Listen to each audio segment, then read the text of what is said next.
Si ta përdorim inteligjencën artificiale me zgjuarsi? Kjo është tema e leksionit të hapur që u mbajt në Universitetin e Qrem Çabej. Ishte pedagogu i Universitetit të Salentos, Thomas Christians, që trajtoi për studentët dhe pedagogët duke u fokusuar te studimi dhe kërkimi shkencor.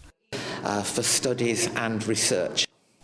Studiuesit që janë hapat e tyre të para dhe studentët nuk i rezistojnë të ndimit për ta përdorur atë si zëvendësues të punës që ata duhet të bëjnë vetë. Ata duhet të punojnë me inteligjencën artificiale, por nuk duhet t'ia lënë asaj në dorë të bëjnë punën e tyre ose të dalin në përfundime, gjë që duhet të jetë patjetër përgjegjësi e qenieve njerëzore. E shikojmë çdo ditë se kur njerëzit i besojnë AI, dhe kjo po ndodh gjithmonë e më shumë. Dhe jo vetëm në botën akademike, por në çdo fushë, problemet janë prezente. Mendoj se sfida e AI është se ajo do të vazhdojë të jetë mes nesh. Ajo nuk do të zhduket, dhe ne duhet ta mësojmë si ta përdorim siç duhet, dhe në mënyrë efektive dhe me zgjuarsi.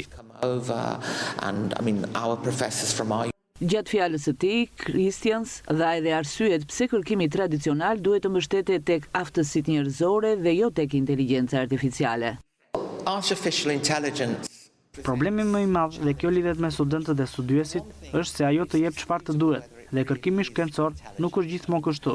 Duhet të them se në kërkim shkencor tradicional shumë shpesh nuk e gjen informacionin që kërkon, por inteligjenca artificiale thjesht ai jep çfarë kërkon. Ai mund të japë informacione që nuk janë të sakta. Më duhet të them se ai nuk arsyeton si një qenie njerëzore, dhe ky është problem, sepse kërkimi tradicional cilësor mbështetet në aftësitë njerëzore. Traditional research. Në bashkëpunim me Universitetin e Salentos, Universiteti e Qrem Çabej ka çelur programin e përbashkët Menaxhim Digital që funksionon prej 4 vitesh.